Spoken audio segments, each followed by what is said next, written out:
Speaking section. The speaking section tests your ability to communicate in English in an academic setting.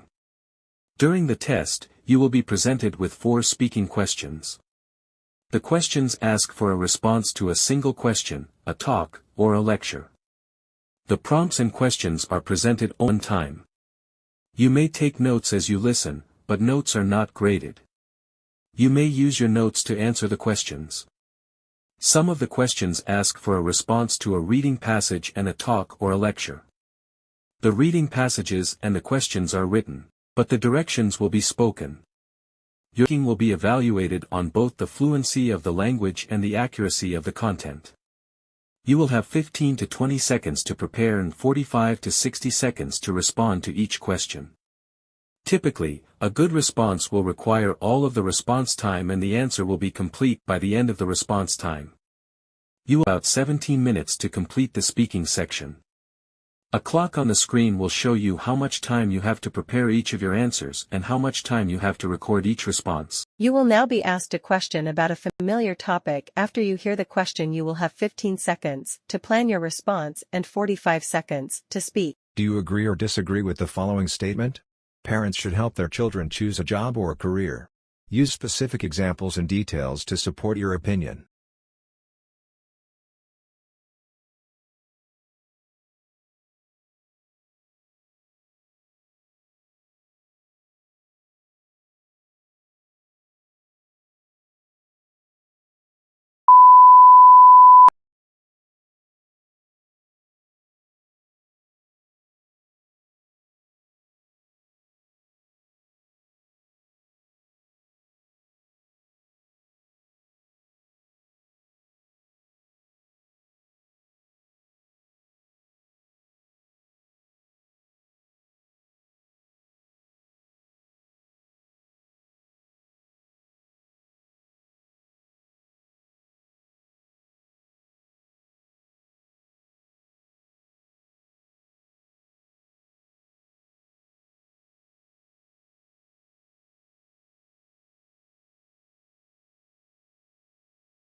You will now read a short passage and then listen to a conversation on the same topic. You will then be asked a question about the passages. After you hear the question, you will have 30 seconds to prepare your response and 60 seconds to speak. You have 45 seconds to read the passage below.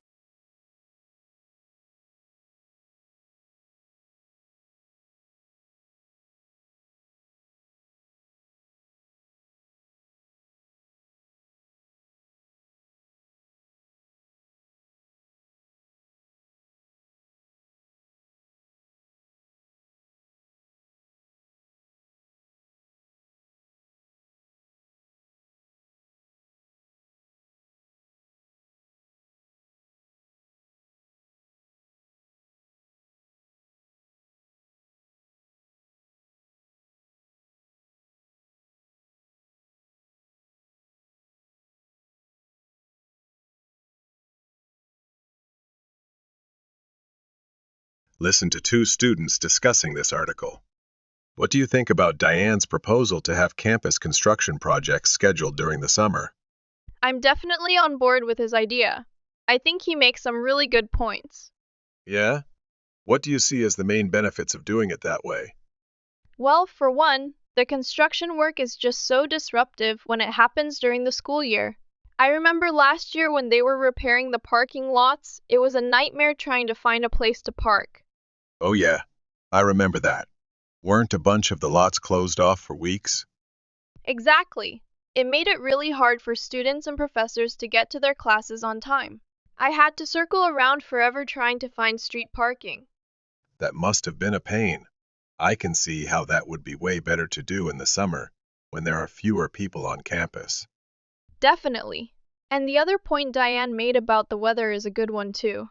Since a lot of the work last year got slowed down by snow and ice, it would be faster to do it in the summer when the weather is more reliable. That's a really good point. Seems like scheduling construction projects for the summer break just makes a lot of practical sense. I agree. I hope the university listens to Diane's suggestion. It would make life a lot easier for everyone. Me too. Seems like a win-win all around. The woman expresses her opinion about the proposal described in the letter. Briefly summarize the proposal. Then state her opinion about the proposal and explain the reasons she gives for holding that opinion.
You will now read a short passage and then listen to a lecture on the same topic.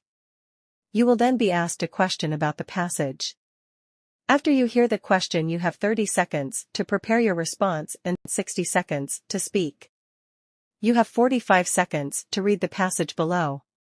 You may begin reading now.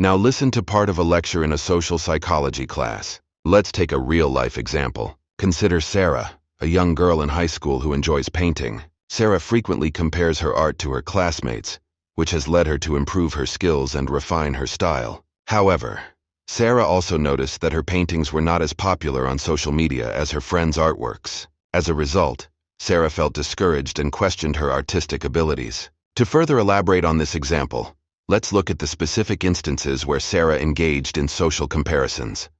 In the art class, Sarah observed that her classmates were using a specific painting technique to create depth in their artwork.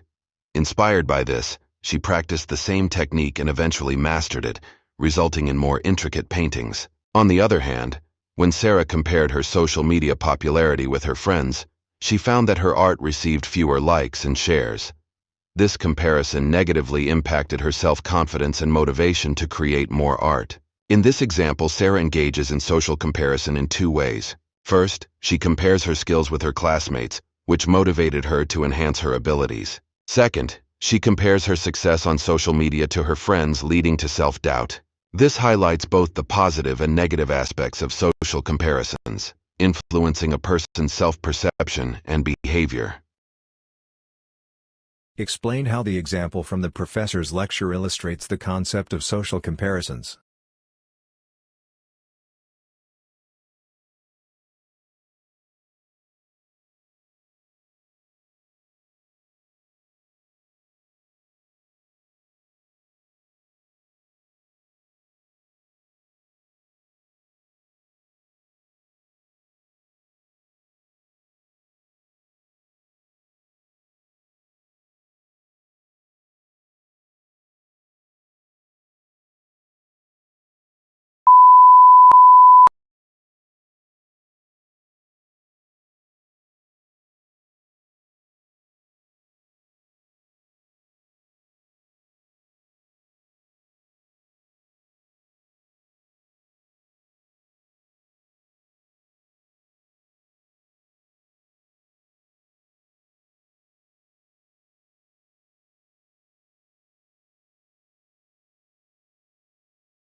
You will now listen to part of a lecture. You will then be asked a question about it. After you hear the question, you will have 20 seconds to prepare your response and 60 seconds to speak. Listen to part of a lecture in a biology class. Today, we'll be discussing the benefits of subsurface locomotion in lizards. Subsurface locomotion is when an animal moves through a granular medium, like sand. This mode of movement offers lizards several advantages, which we'll explore through 2 examples. First, let's consider the sandfish lizard. This species is highly specialized for subsurface locomotion in sandy environments. Its streamlined body shape, reduced limbs, and shovel-like snout enable it to effectively swim through sand, providing excellent maneuverability. The sandfish lizard utilizes subsurface locomotion to hunt for prey, as it can move undetected beneath the surface and surprise its prey from below. Additionally, this movement method helps the sandfish lizard escape from predators by diving into the sand and rapidly moving away. The second example is the horned lizard. Although not as specialized as the sandfish, the horned lizard is still quite capable of subsurface locomotion. It uses its strong limbs and reinforced scales to push through the substrate and bury itself as a defensive strategy against predators. Horned lizards primarily rely on subsurface locomotion for protection. They often bury themselves in the sand, making it difficult for predators to spot them.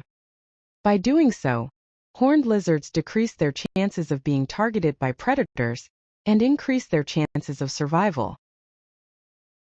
Using the examples of the sandfish lizard and horned lizard from the lecture, explain 2 benefits of subsurface locomotion.